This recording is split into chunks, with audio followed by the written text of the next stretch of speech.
Assalamualaikum dan salam satu Malaysia.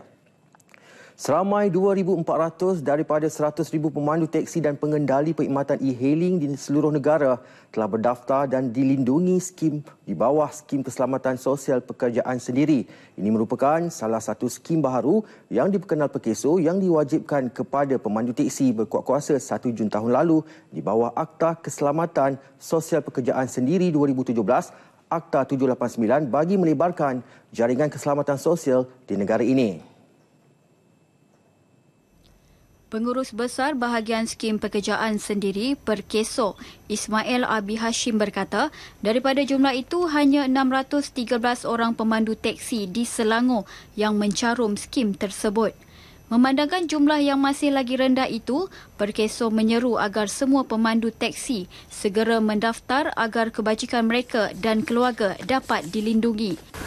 Kita juga akan pergi ke setiap pangkalan-pangkalan teksi ini secara berkala berdasarkan kepada anggota kita di seluruh Malaysia ni sebenarnya.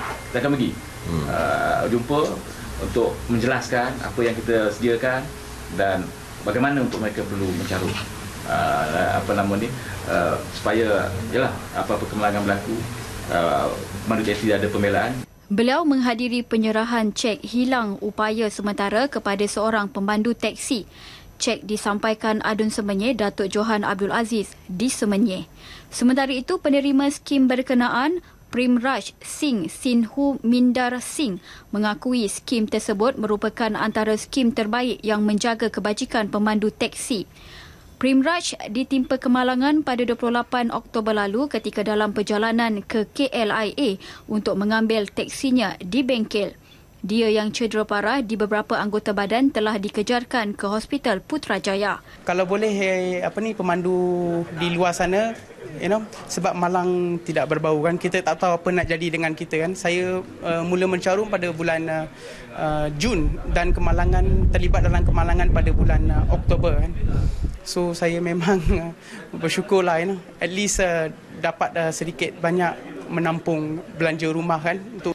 Selain bayaran cuti sakit sebanyak lebih RM3,000, Primraj juga layak menerima pampasan faedah-faedah lain di bawah skim ini, antaranya faedah hilang upaya kekal, faedah perubatan dan faedah pemulihan yang diurus Perkeso. Skim ini turut menyediakan caruman berdasarkan 4 option pilihan pendapatan bulanan dengan skim caruman antara RM157 hingga RM592 setahun. Mereka yang ingin mendaftar boleh melayari laman web Perkeso di www.perkeso.gov.my. Lokasi masjid yang jauh dari kawasan perindustrian Pelabuhan Barat Fasa 2 memaksa warga asing beragama Islam di kawasan tersebut menunaikan solat Jumaat di surau berhampiran. Sejak 5 tahun lalu, surau di Jalan Sungai Pinang Kapar itu menjadi masjid buat mereka. Surau yang beratapkan zinc dan dilengkapi penghawa dingin itu boleh memuatkan kira-kira 300 ahli karya di bahagian dalam, manakala lebih 100 orang di luar.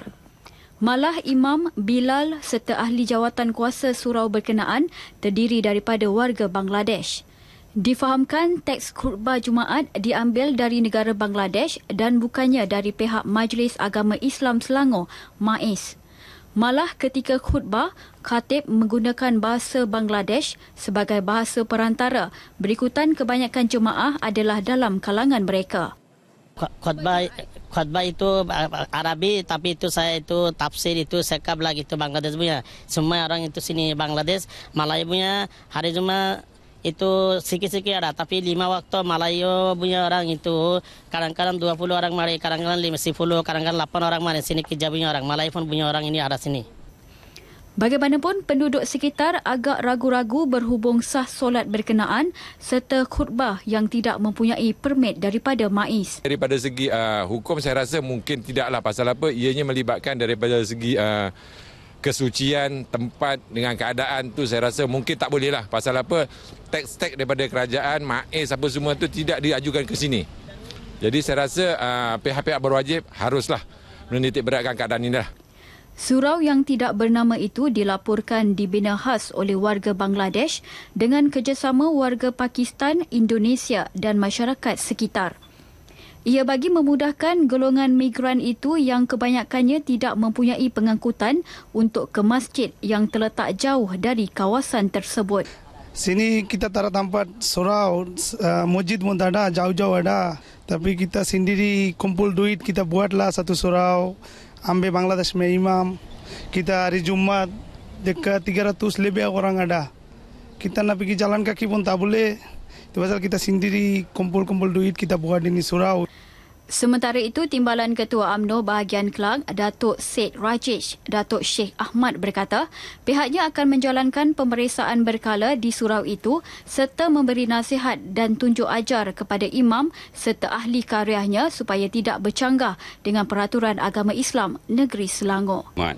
Tetapi walau bagaimanapun kita serahkan kepada Majlis Agama Islam supaya datang melihat sendiri dan berilah teks, mungkin memandangkan keperluan kebajikan pekerja untuk pergi ke masjid yang berdekatan agak jauh, ambil masa 1 ke 2 jam.